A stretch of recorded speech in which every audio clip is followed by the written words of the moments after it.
Good morning, good afternoon, good evening, everyone, depending on where you are. Good afternoon here in Dubai. Thank you so much for joining us. The last day, the official last day of COP. And very glad to see smiling faces. Let's keep the energy until the end. My name is Mauricio Luna from the NAP Global Network. And we have a very nice event today, which is scaling up locally led adaptation through national action. And we're going to have a look at NDCs and NAPs and how the locally led adaptation principles can help us in the process of planning, implementing, and even monitoring, evaluation, and learning throughout the policy cycles of two key policy instruments. And we're going to have a very interesting panel, but before that, we're going to have some brief introduction presentations or intro presentations with some interesting findings about locally led adaptation in NDCs by my colleague from the World Resources Institute, and also a recent study that we led from the NAPGN on vertical integration or linkages between the national and the subnational in the national adaptation plan and international adaptation plans. So I would like to invite Rebecca Carter, who leads Resilience and Adaptations at the World Resources Institute, to introduce us to their findings. So please, Rebecca, the floor is yours. Thank you.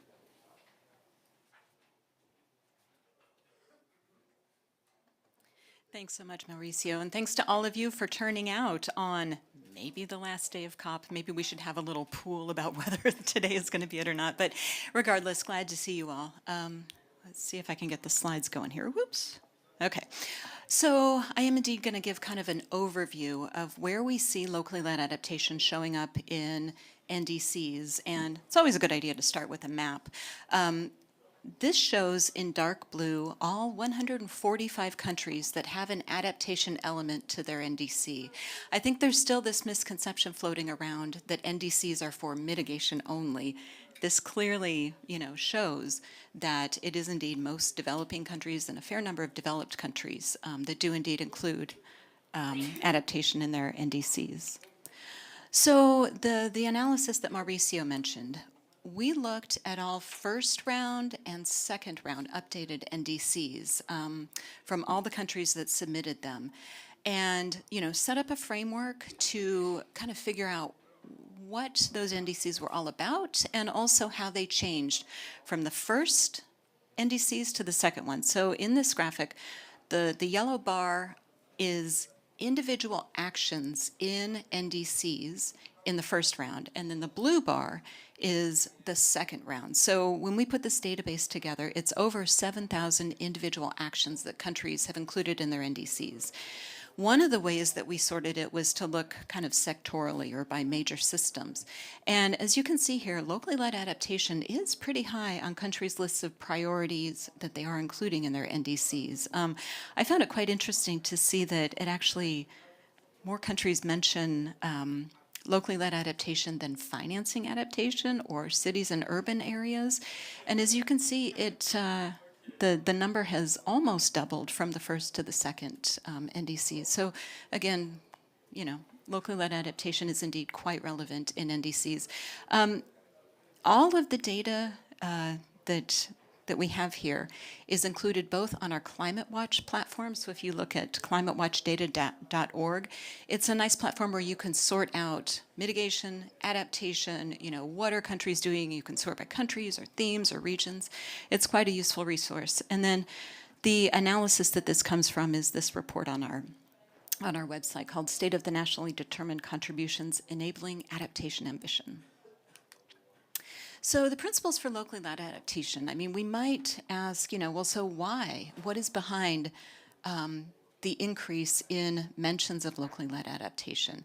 And, there are many different factors going on, and our speakers are going to tell us what happened in their country or their jurisdiction, to get them to focus on this.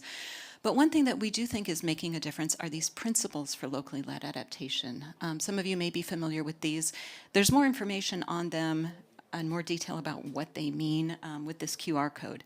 But, they include things like devolving decision-making to the lowest appropriate level, addressing structural inequalities faced by marginalized groups, providing patient and predictable funding to the local level that is easier to access and also less onerous to report on, investing in local capabilities, building a robust understanding of climate risk and uncertainty, so getting the data right at the local level to understand what the climate trends are, being flexible with programming and learning, ensuring transparency and accountability, and collaborative action and investment. And I should mention that these are kind of a product of the Global Commission on Adaptation, which WRI co-managed from 2018 through 2021. We had a locally led adaptation work stream, and we and several partners, including IID, ICAD, several partners, kind of came together around these partners, or around these principles. And since then, we have indeed been promoting them. We've all been kind of working together to get more organizations of all different types, you can see the list there, to endorse these principles, to say, yeah, we agree that this is important and this is the right way to do locally led adaptation. So as of this COP, we have 126 endorsers. That's 40 more than we had at this point last year, the previous COP. We have grown to 22 national governments or national government agencies, 6 more added at this COP, and we have USAID and IRISH-Aid to thank for some of that. They teamed up to do kind of a full court press to encourage countries to endorse the principles. WRI also facilitates a community of practice that's open to anyone, regardless of whether they've endorsed or not. And it's a place where we come together to kind of discuss some of the challenges with implementing locally led adaptation, share learning, share best practices, kind of mutual support for organizations of all different types that are trying to do the difficult work of actually making adaptation happen on the ground. And we would love to have more members, so you're most welcome to email me if you are interested. And then I wanted to just kind of wrap up with something else that we think may be helping, which is research that we do on locally led adaptation and some of the challenging issues with implementation. So, if you look at our website, you'll see that we have working papers on things like, what is the evidence around locally led adaptation good practices and outcomes? What are some practical examples and recommendations about how to implement LLA? Because oftentimes it seems kind of nebulous. Those principles look good, but how do you actually do that? We're trying to help unpack that. Developing and testing new approaches and initiatives that support the devolution of finance, which is a key aspect of this, and decision-making power. And then establishing metrics and mechanisms for accountability and tracking progress, which is absolutely essential, particularly as we think about the funders who, many of whom, we do have some public sector or private sector endorsers, but a lot of them are public sector, using public funds, who have endorsed. And it's absolutely crucial that they be able to show what kind of impact the finance that they sent to the local level is having. And I'm also happy to share that we are part of a new USAID mechanism called Comprehensive Action on Climate Change Initiative that will, I think, really help enable us to help encourage more of this type of work. And we'll be working closely with the NDC partnership, to meet more country requests, some of which will be on locally led adaptation, I'm sure. So, yeah. And with that, that's my overview. And I know that the most interesting part of this is probably going to be our country representatives. So let me cede the floor to them. Thank you.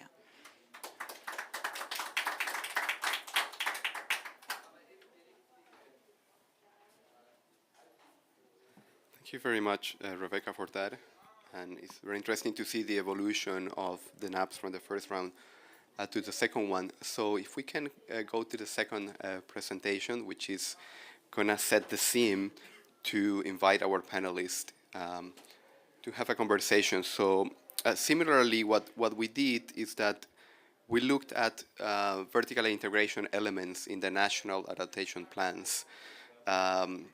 45 that had been submitted to the UNFCCC formally until July this year.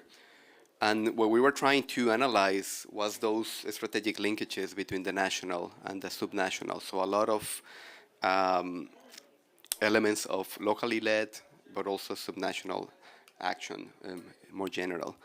So for those of you who are not so familiar with the National Adaptation Plan process, it can be understood as three broad stages: the planning, the implementation, the monitoring, evaluation, and learning. And as you can see on the slide, for each of those stages, there are entry points for vertical integration. In the planning, clearly you can bring on the table different subnational level authorities, but also you can incorporate CSOs, you can incorporate the private sector, the academia, and so on. Moving into implementation, which is the stage in which a lot of countries are now, subnational level authorities in particular are key for the implementation of the NAPs. But similarly, you will need the buy-in and the participation of the communities, civil society actors, and the private sector. And in the monitoring, evaluation, and learning, there are some other actors that are very important. For example, the academia plays a very important role, the private sector to contribute to monitor, evaluate, and learn from those adaptation actions. From the NAP Global Network, we have also identified what we call enabling factors, and here you can see them. And through these enabling factors, there are entry points for vertical integration as well, as you can see here. Leadership, people who are really committed to vertical integration and locally led adaptation, and we're going to hear from our panelists in a second. The institutional arrangements are really important, and this is based on what is the multi-level governance structures of each government, from countries who are more unitary because maybe there are small islands that do not require a lot of layers in their national structure, to federal governments which have like very complex multi-layer governance systems. Also, engagement is very important. I mentioned this a few times. There are different actors that need to be part of this equation, including also indigenous communities, women groups, people with disabilities, and so on. Data knowledge and communications is key, especially in reporting, especially where we've been discussing the global goals, the global goal on adaptation, the GGA. All of this is very important for that process. Skills and capacities. We had so many events talking about enhancing skills and capacities, not only human, but also the institutional legacy that the LLA principles has one particular that talks about this as well.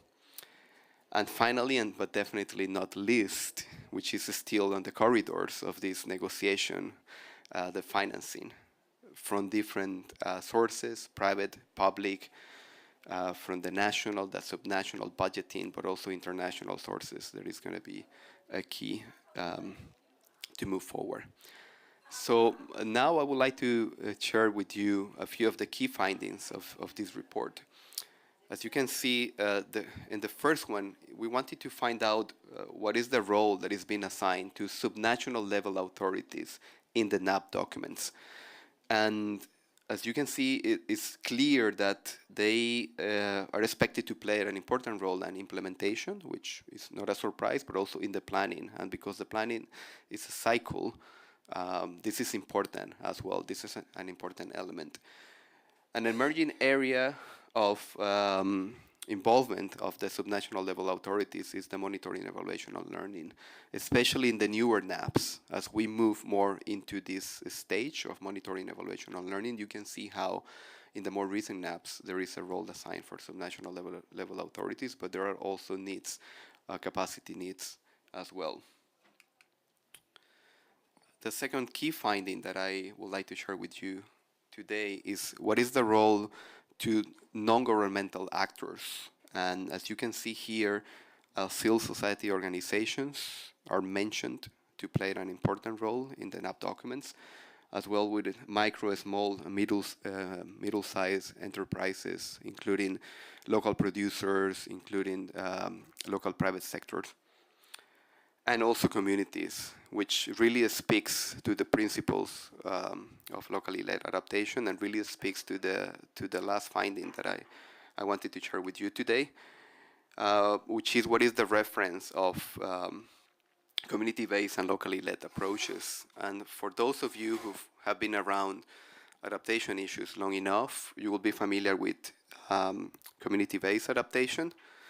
And so it's not a surprise that over half of the NAP documents that we analyzed explicitly mentioned community-based, but especially the newer NAPs also incorporate locally led adaptation, and thinking that the locally led principles built on the lessons learned of community-based, this shouldn't be a surprise.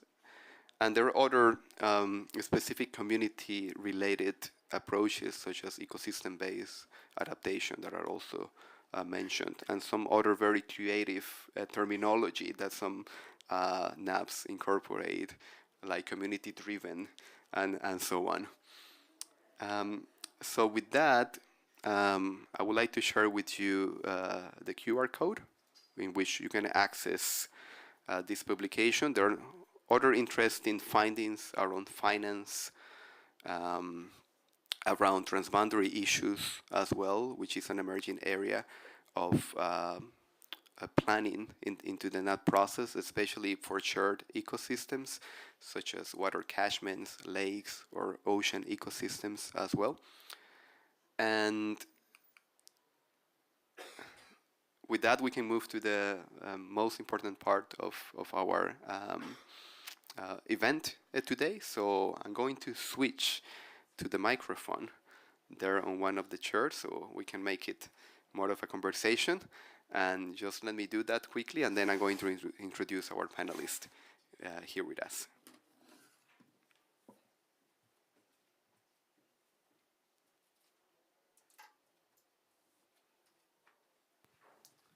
Okay, great. So first I would like to invite Wendy Rodriguez. Sorry, apologies. I would like to invite on behalf of Wendy Rodriguez, who is busy with a ministerial meeting, Paulette, who is leading adaptation in Honduras. Paulette, please join us here. And Paulette is going to provide her answers, and I'm going to ask her in Spanish as well. So if you would like to have interpretation, the colleagues here at the door can help you with that, for Spanish to English interpretation. In the meantime, I would like to introduce Njeri Nonjoroge, who is Chief Officer for, please go ahead, for Natural Resources and Climate Change in the Nyandarua County government in Kenya, which is a subnational level government. So we're really happy to have that perspective as well. And also I would like to invite Arthur Becker, who is a project officer at the Department of Environmental Agreements, is also the lead for the NAP in the Environmental Protection Agency in Liberia. So with that, I just would like to make sure that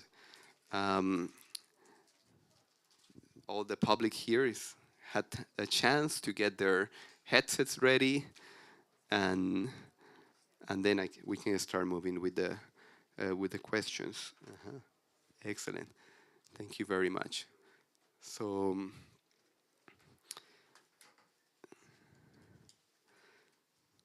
just going to give our public a couple more minutes to get the headset ready. It's always tricky. You have to find the right channel.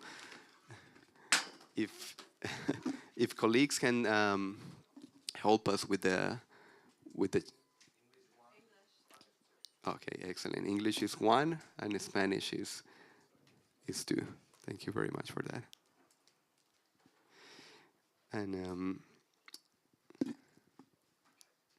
bueno, y ahora voy a pasar a español para empezar con Paulette. Entonces, Paulette, desde el gobierno de Honduras, principalmente has estado liderando varios de los procesos que tienen que ver con adaptación, la comunicación de adaptación de Honduras, pero también por medio del apoyo del NAP Global Network, la revisión y también futura actualización del Plan Nacional de Adaptación.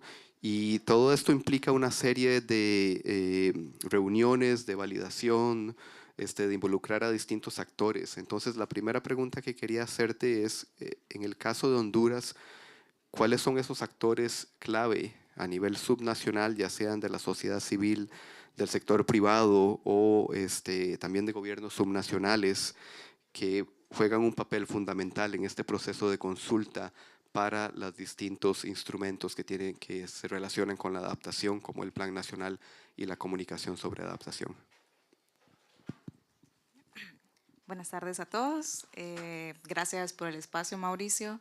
Creo que es importante, ¿verdad?, mostrar todos los procesos en los que estamos involucrados actualmente en la Dirección Nacional de Cambio Climático en Honduras.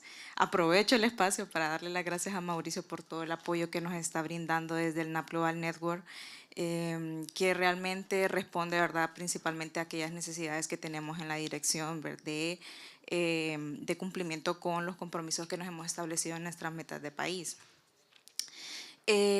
Para darles así un marco bastante general de cómo trabajamos en la dirección y el involucramiento de estos actores, tenemos una plataforma de gobernanza que se llama Comité Interinstitucional de Cambio Climático, que ese es a nivel de ministros y a través de ellos se delegan o se asignan técnicos para la conformación del Comité Técnico Interinstitucional de Cambio Climático, en el que están representados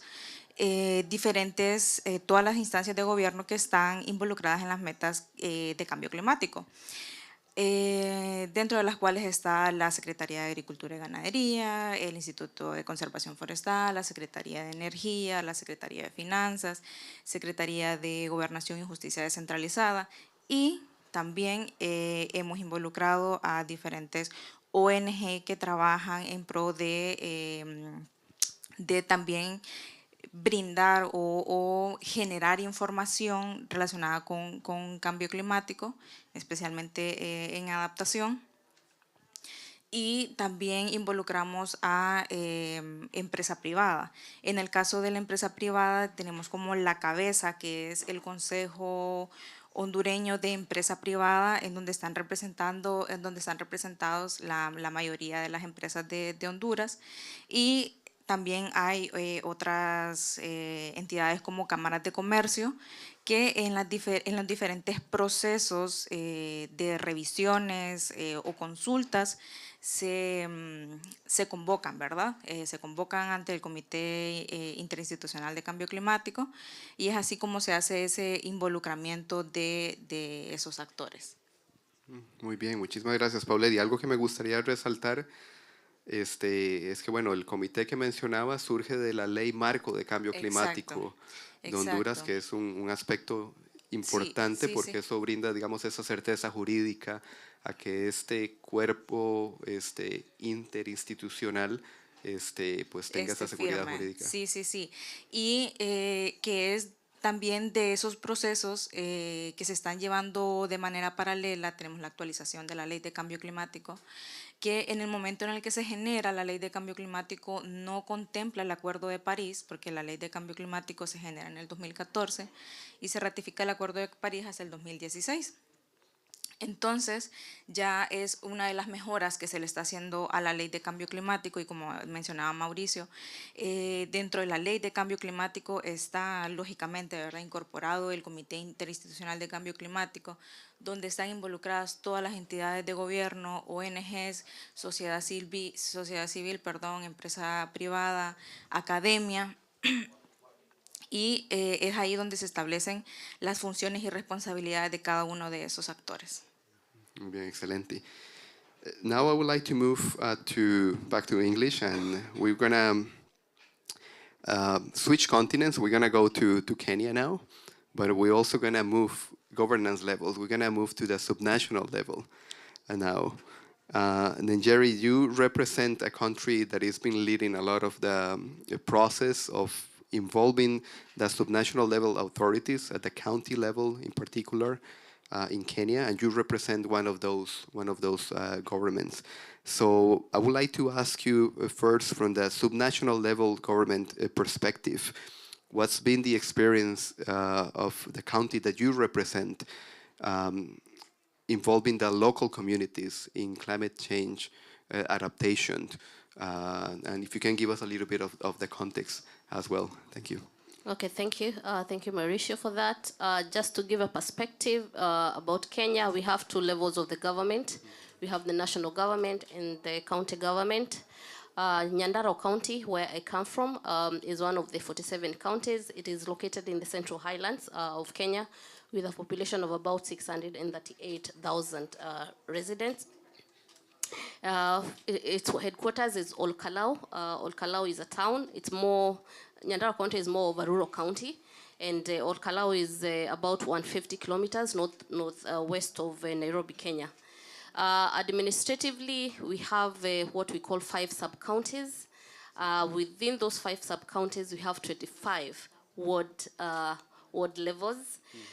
So what has happened is that Nyandarua County is one of the counties that has domiciled or domesticated the climate change policies. And in 2021, we enacted the Nyandarua County Climate Change.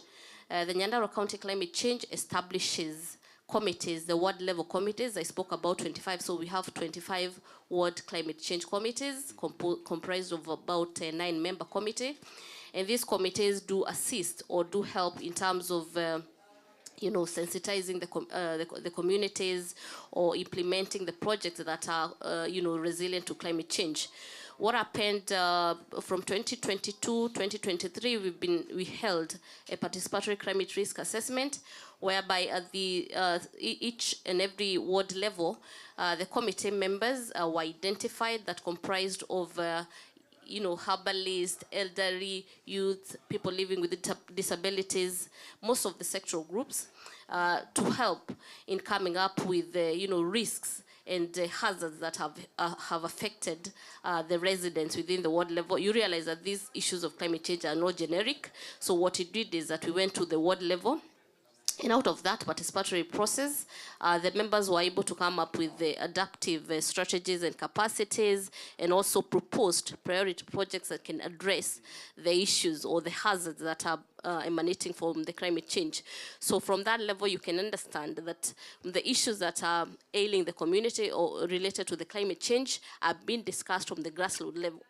The ward levels are the tiny most or the smallest when it comes to the, administrative structure of the government.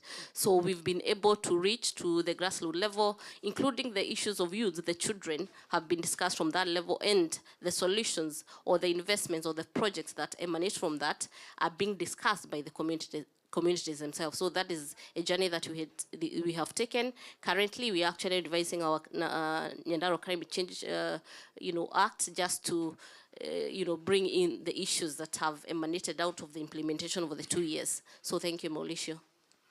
Thank you for all this information, and I think I would like to highlight 2 things for for the public, which I find are 2 key elements of the Kenyan process, which are that in the 2010 constitution, which created this devolved system, provides there are also the power and the authority to national level counties, governments to lead on this. But also, if I remember correctly, between 1 to 3% of the budget have to be invested in this type of adaptation or climate-related actions. If you can tell us a little bit more about that. Yeah, thank you for that, Mauricio. In respect to the Climate Change Act, and I mentioned that we have domesticated, the 2% of the development budget is set aside for the Climate Change Fund, and other funds, of course, that the county or the national government, depending on where one is coming from. The 2% goes to the Climate Change Fund. And this fund does help in terms of now doing the projects that are, the resilient and which have to be identified by the communities themselves. So the project, the Climate Change Fund goes to the investments, the climate change, investments. For instance, I spoke about the Nyandarua County being a rural area, their livestock, and of course we know the contribution of livestock to the issues of the climate change. So in that you'll find that the communities are proposing projects that have to do with the renewable energy through the biogas production, the aspects of the water reticulation that are solar powered, boreholes or drilling of boreholes. to the agricultural sector and also environment in terms of maybe the tree planting and other areas. So yes, there's 2% that is set aside from the development budget that goes to the Climate Change Fund to assist in terms of bringing or pulling the resources to address the issues of the climate change or the climate change projects. Thank you. Yeah, fascinating. Thank you very much for those details. And now we're going to stay in the African continent, but we're going to move across the borders towards Liberia. And Arthur, you've been supporting the NAT processes for quite some time, and Liberia formally submitted its NAP to the UNFCCC in 2021. So I would like to hear from you. How was the process of getting the views and getting more of those like local actors into the planning of the NAP? And if you also have any thoughts on how this might contribute moving into implementation as well. Thank you very much. Thanks also to the NAP Global Network for this invitation. Let me, before delving into the specific question that you've asked, as you've said, our NAP was submitted to the UNFCCC in 2021, specifically in December. And our NAP was anchored on 4 fundamental pillars. The pillars include how do we strengthen institutional frameworks for the implementation, for the coordination and implementation of our NAPs. So in the formulative stages of our NAP, we were cognizant of the fact that in formulating the NAP, we must be able to strengthen institutional frameworks so as to help coordinate the implementation of our NAP. Additionally, we took into consideration ensuring that we expand the knowledge base for adaptation, in scaling up adaptation in the national adaptation plans. Moreover, the issues related to ensuring that we build capacity building to mainstream climate change adaptation, not only into planning processes, but also into budgeting processes, was kind of key. And lastly, we also focus on how do we formulate financing mechanisms to be able to successfully implement the NAP. But one thing I must also hasten to say here, that in this conversation around subnational government participation or local participation, in the formulative stages of our NAP, there were a lot of important steps taken to develop our NAP. First and foremost, there was an inclusive stakeholder consultation that took place across the country in the development of our NAP, which involved a cross-section of the population, involving young people, involving the private sector. Civil society was involved in this. Women were involved. Academia, because they play a critical role, especially when it comes to issues related to research. Moreover, the NAP was cognizant of the fact that there was a dire need to involve capacity building opportunities so as to lift implementation to a next phase. And out of the NAP implementation phase, what I must also say here, first time in the history of Liberia, we're able to introduce at the tertiary level to elevating tertiary education at the highest institution of learning. So now at the University of Liberia, there's studies ongoing in climate change, biodiversity, and environmental science. And this was the first of its kind, and this was lifted out of the national adaptation plans. What also came out of this, that we were able to also develop strong policy, legal, and institutional frameworks. Out of the national adaptation plans process, we're able to develop the National Climate Change Policy and Response Strategy that clearly articulates how do we intend to address climate change from a short, medium, and long-term perspective, and also with specific strategies identified to be able to roll out implementation in the long run. We were also able to set up institutional frameworks. We now have an institutional framework in terms of climate change. interventions at the national level. We have the National Climate Change Steering Committee. We also have the Environmental Protection Agency of Liberia, which is a national designated authority in driving adaptation interventions at the national level. But below that, there is sectoral coordination across line ministries and agencies. So we have like the Ministry of Agriculture, the Forestry Development Authority, the National Fisheries and Aquaculture Authority.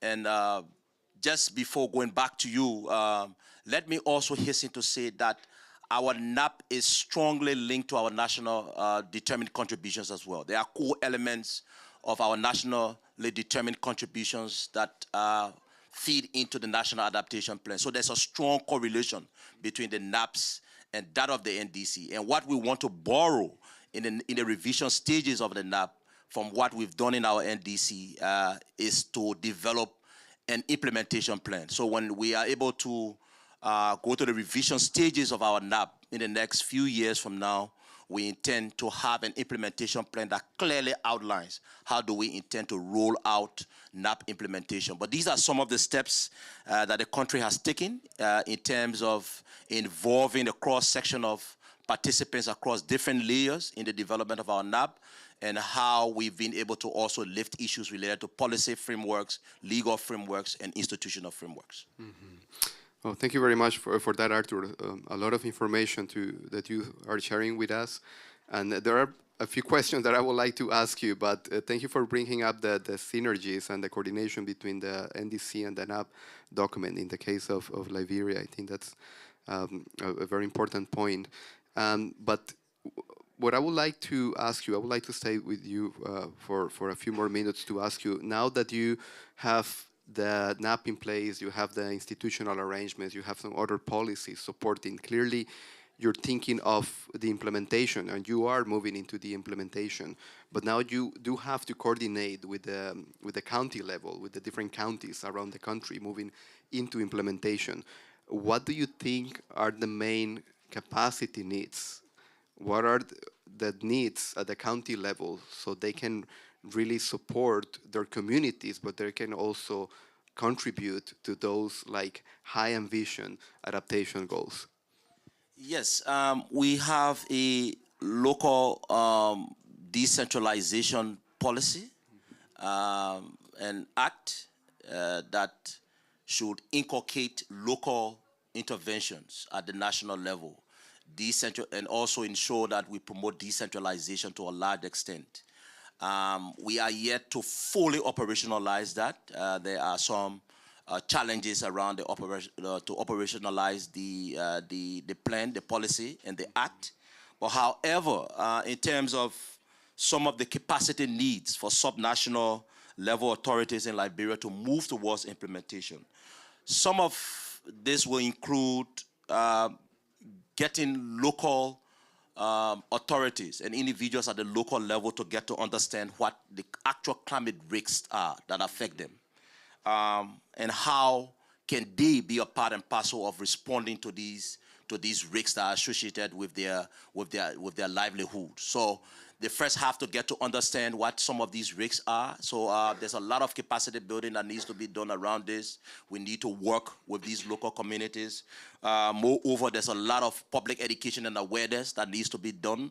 At the moment, the government is in the formative stages through the support of the NAP Global Network in the development of a NAP communication strategy for the country that we will be able to lift that strategy up to ensure that we can carry out a lot of public awareness and education around adaptation.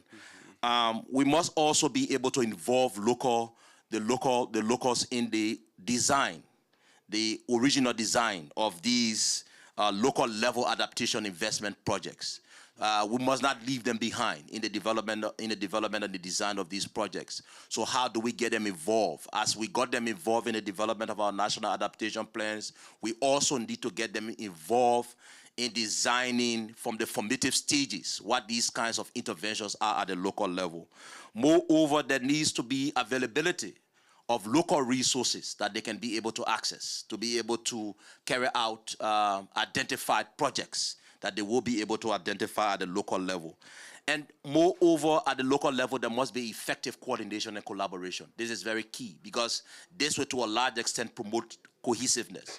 Already, the government of Liberia is being supported currently by the United Nations Climate UNCDF is now in the formative stages of engaging the government of Liberia to work with local governments. How do we pilot some initiative projects at the local level, getting local communities involved in the identification of these projects so that we begin to lift locally led adaptation from what it has been in the past to a new dimension, so that they get themselves involved in the design, the implementation, and the monitoring of these projects, because this is key. Local content is kind of key, especially if we must sustainably drive adaptation at the local level. Thank you very much for that. Quite a few challenges, but I think you have tackled like specific elements that need support, the understanding of climate risk, the right resources, the technical know-how to really have that support at the subnational level. And Jerry, you mentioned that you have been supporting communities with this fund, but I would like to ask you from your perspective, from the county subnational level government, a similar question. What are the capacity needs from the subnational level, keeping in mind that the complexity of the needs you have to deal with is very broad, and you're dealing with a set of issues that are brought to the table of the subnational level authorities from the local communities, whether they are weather or climate related or not. What do you think is needed? What sort of skills and capacities are needed at the subnational level to be able to really move the adaptation agenda forward? Okay, thank you for that question. I would say that within, maybe just to mention that the Nyandarua County Climate Change Act does establish a climate change directorate, and one of its mandate is actually to coordinate the education, training, and capacity building at the local level in terms of now empowering what climate change committees into being able to raise the community awareness. And then this is actually a continuous process, and I must mention that we have also received support from key partners in terms of the capacity building. We have also received support from the national government, actually, in terms of now the training of our climate change committees. We've received, support, from all over, including the COMSA, that is the Convention of Mayors of the Sub-Saharan Africa. We've received support from the Nature Conservancy in terms of even sensitization to the community level in terms of the issues of, the environment, the changing and all that. So in terms of the capacity gap, I would say that it's a continuous process, and we continually keep on doing it and keep on collaborating with other partners. But interestingly, you'll notice that educational capacity is mutual, and we also learn from the community based on, some of those elderly members of the community who've been there over time, and they have, allow me to use the word conventional, but knowledge that actually does help in terms of dealing or tackling some of the aspects. And for instance, in terms of the issues of the soil conservation, issues of enhancing the food security and all that. Allow me to also mention the support that we have actually received from our National Treasury through a program called FLOCA, the Financing of Locally Led Climate Action. We've actually been receiving grant called for the capacity building. And this being a continuous process, we also anticipate that they will equally give us support or counter-fund the 2% that the county does provide through what we call the climate change resilient investment grant. So that is underway. So I would say in terms of the capacity gaps, we've received a lot of support, and we continue to accept and receive much more. But national government equally has really supported in terms of the issues of the capacity, in terms of even funding now through the National Treasury and also the Ministry of Environment. So thank you. No, thank you very much, and thank you for giving us specific examples of those mechanisms to bring resources, economic resources, to the county level from different sources, but also to put on the table how important it is to capture the local, the traditional knowledge of our elderly and other leaders at the community level that can clearly contribute to the adaptation processes. And now I'm going to switch into Spanish again. So for our audience, they can get their headsets ready. And because I would like to leave some time for Q&A before we wrap up, because I'm sure there will be questions here. Pero regresando al caso de Honduras, Paulette, ustedes ahora tienen el reto de hacer un análisis del NAP que pues se terminó, se elaboró por allá del año 2018, el 2018, y también empezar un proceso de actualizar, ¿no? El conocimiento en temas de adaptación evoluciona rápido y entonces ven la necesidad de actualizar ese documento que tiene un horizonte hasta el 2030. En este ejercicio de actualizarlo, tienen planeado hacer una serie de consultas, no solamente a nivel de secretarías de ambiente y otros actores de gobierno, pero también otros actores de la sociedad civil, sector privado, etc. Entonces me gustaría preguntarte, con este reto que tienen enfrente, ¿cómo piensan con lo que has visto aquí en la COP y lo que hemos conversado en este foro, que podrían incorporar las voces de actores a distintos niveles, incluyendo los actores locales? Gracias por la pregunta. Antes de responder, también me gustaría tomar algo de lo que mencionaba el colega de Liberia, respecto a cómo se están alineando todos los instrumentos. Efectivamente, como les comentaba, estamos actualizando la ley de cambio climático, se va a actualizar las contribuciones nacionalmente determinadas, y el Plan Nacional de Adaptación. Entonces, la idea es que todos estos instrumentos estén alineados. Definitivamente que los procesos de consulta llevan su tiempo, llevan sus retos, pero no es algo imposible también, siempre y cuando se tenga esa constancia, ¿verdad? O se busquen también los medios de cómo abordar los actores, porque si vemos el caso del sector privado, uno tiene que tener sus estrategias también para poder involucrarlos, cómo incentivarlos a que ellos también participen, reconocer también el esfuerzo o el apoyo que ellos pueden brindarnos a nosotros. Por ejemplo, la información que ellos también pueden generar y que nos aporta también a nosotros para tener mayor certeza de la información o de los datos, por ejemplo. Y como le comentaba, siempre cuando se habla de participación, tanto sector privado, ONGs, pueblos originarios, siempre nos abocamos a lo que es el Comité Técnico Interinstitucional de Cambio Climático. Esa es la plataforma por la cual nosotros siempre buscamos la coordinación a través de todos los actores. Muy bien. Me parece muy interesante que aprovechen y maximicen esta institucionalidad que ha sido generada por la Ley General de Cambio Climático y que ya tiene, digamos, una composición multiactor y también con algunos actores de otros niveles. Okay, with that, I would like to open the space for questions, comments that you might have. I think that the audience here has a lot of experience and also are very keen to learn more from our three panelists here. So if you have any questions, please raise your hand and I can pass the colleagues are already helping us with the mic. So please, if you can introduce yourself, if it is a general question or if it's a question to one particular member of the panel. And yes, please go ahead.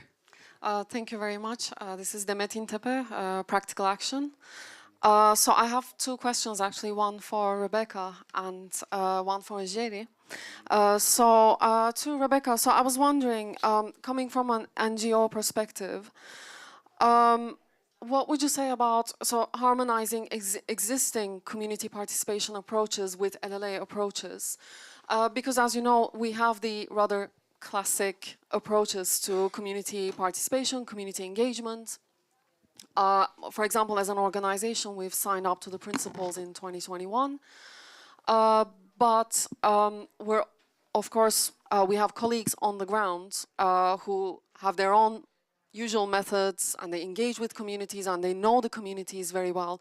So what would your advice be in terms of speaking with our colleagues, and how would you implement those methodologies, integrate those methodologies, and share those with our colleagues, and then develop those together? So that would be, should I stop first? Or? No, I was going to invite Rebecca to please join us here when she's... I also have one more question, but I can... Yes, please go ahead. Okay, you can. Yeah. Okay, the second question is about Kenya. So one of our largest offices is in Kenya, and I've recently written a study on what we do in terms of LLA in Turkana. I visited Turkana and spoke to the climate change committee officials there. And when I asked them what are the gaps and challenges that you have currently, they told me we have a lot of challenges around data when it comes to LLA, when it comes to working with communities, integrating local and indigenous knowledge. We need a lot of support in data. So what would be, I mean, I know that Mauricio has already asked, but do you have a specific challenge around that? And following on that, what do you see as the role of NGOs on that front? Where would NGOs come in addressing those challenges? Thank you. Thank you very much. Please go ahead. Yeah, thanks for the question on sort of harmonizing local approaches with the locally led adaptation principles.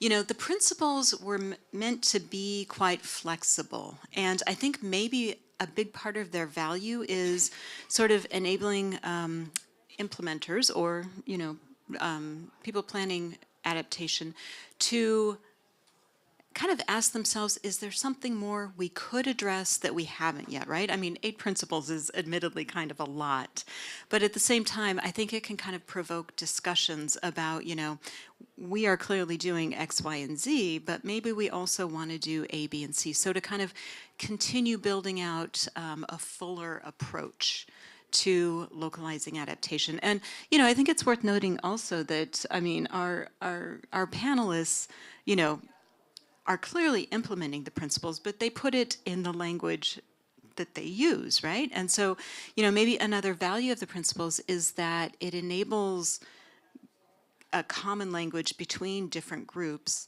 that, you know, for like venues like this, when we're talking with each other, like the community of practice, you know, it just becomes easier to have the conversation if you focus on particular principles. But at the same time, that doesn't mean that they need to use that specific language when they're, you know, doing their work in their countries, in their communities. Yeah, thanks. Okay, thank you.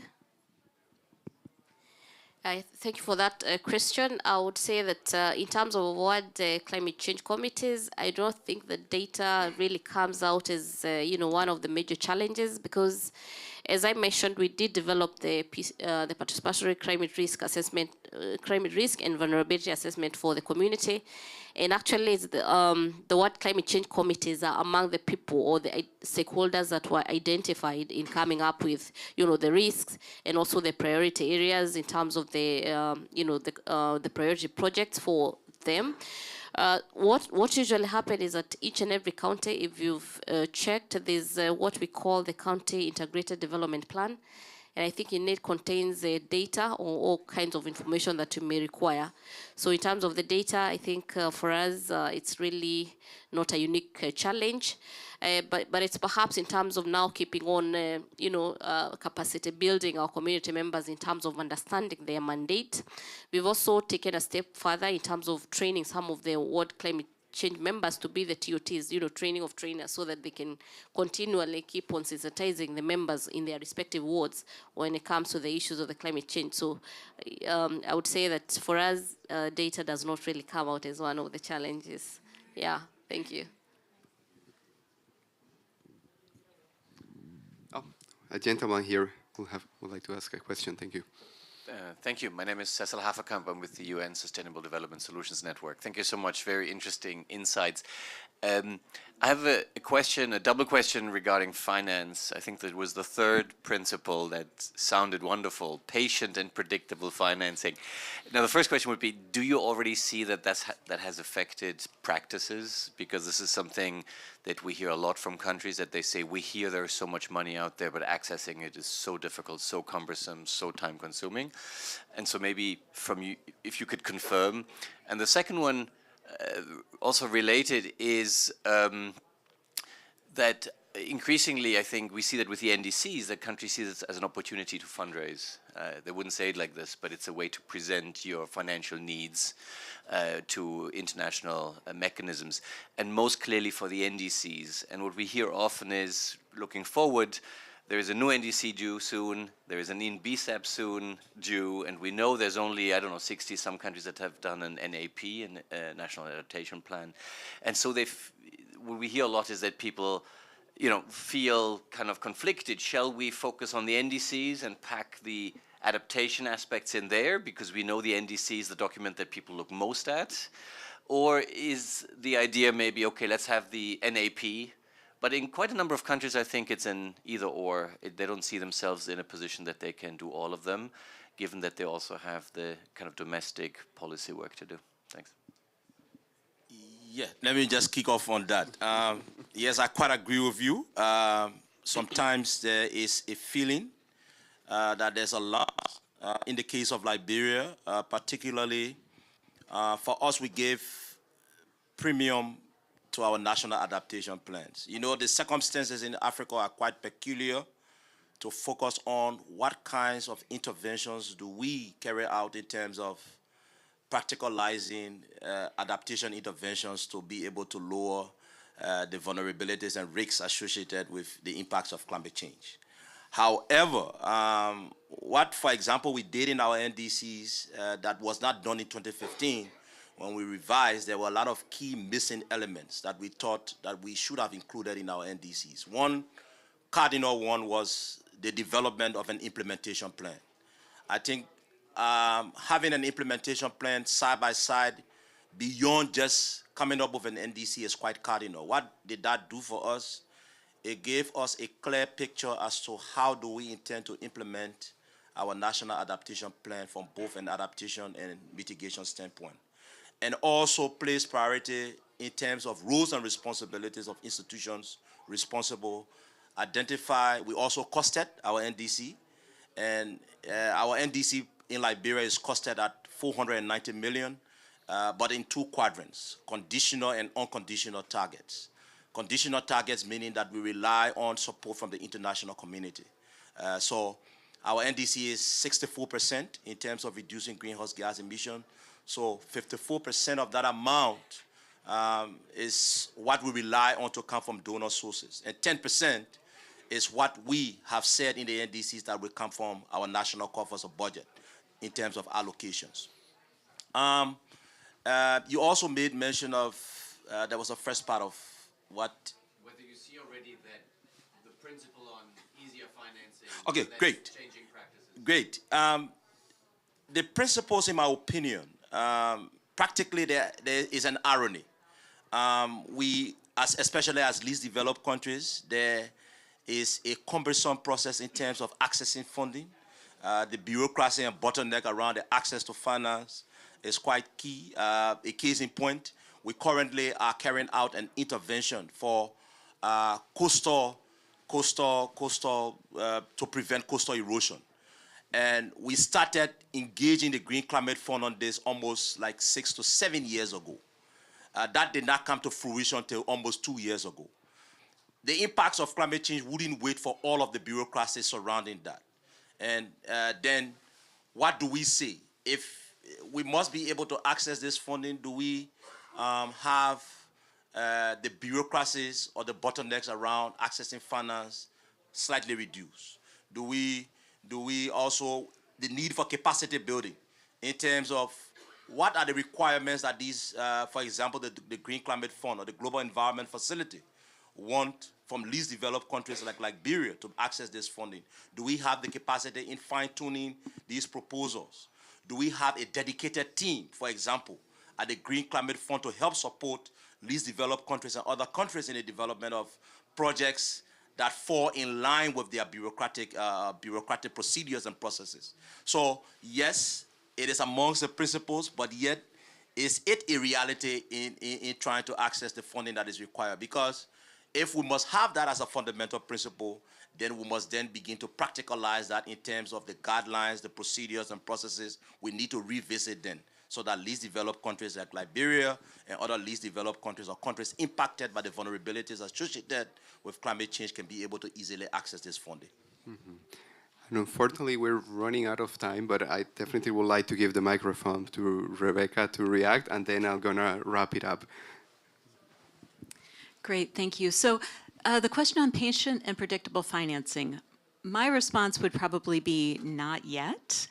But on the other hand, I have been part of conversations at this COP with some of the funding entities who have endorsed the principles that say that they are committed to working towards that. For example, the Adaptation Fund had a session. They actually did consultations at this COP and then had kind of a session called Have Your Say, where they are taking input, like exactly the kind of input that Arthur has just given as they structure their new funding window. Thinking about USAID, I was with USAID as a Foreign Service Officer before coming to WRI, so I know something about that bureaucracy. But I also know that, they have made the commitment that 25% of their funding is meant to go to the local level, and that's going to take them pushing their bureaucratic boundaries to be able to achieve it. So I hope that at the next COP, we can have a session about what kind of progress has been made. Maybe Arthur can tell us, are you seeing improvements, as some of the funding entities tell us what new policies or mechanisms they have opened up over the coming year. Thank you very much, Rebecca, for that. And just quickly on the NDC NAP synergies, I think from our perspective, it's important to understand the nature of the different instruments, being the NDCs, a document that where you lay out the contribution to the international community, and the NAP being a document that is used for planning at the national to the subnational level. So if you wish, you can think of the NDC as the what is your commitment internationally, and the NAP as the how you implement those commitments from the national to the subnational, because then you can really present yourself internationally, but then mainstream into the national and the subnational with a process that is slightly different in practice, and the objectives are also slightly different from the origin, from the more legal kind of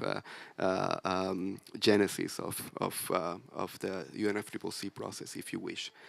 Thank you very much. Before I wrap up, I see that maybe there is one last super quick question, and we are the very last here, so I'm hoping that we can have those extra seconds. Thank you, Mauricio. It's not really a question, but in terms of now understanding the vertical integration, I think for us, because most of the counties have actually done their the county climate change action plan, and the which fed now into the national action plan for the government of Kenya. So it was more of bottom up kind of an approach, which I think is what is recommended, because again they're able to take in or understand the scenarios or the scenario within the county, and then out to the national level. So I think for Kenya, I just wanted to give that perspective that most of the counties did the national climate change action plan that fed into the national level. The national, they did the county, which fed into the national. Yeah. Okay, thank you very much for that. So to wrap up, I just would like to thank the NDC Partnership for allowing us to host this event here, our colleagues from the World Resources Institute, our colleagues from the government of Honduras, our panelists from Liberia, from Kenya, who joined our audience here and online. Thank you very much. I hope everyone a safe trip back home. We're crossing our fingers for a successful COP that ends soon, and hope to see you next time. Thank you again.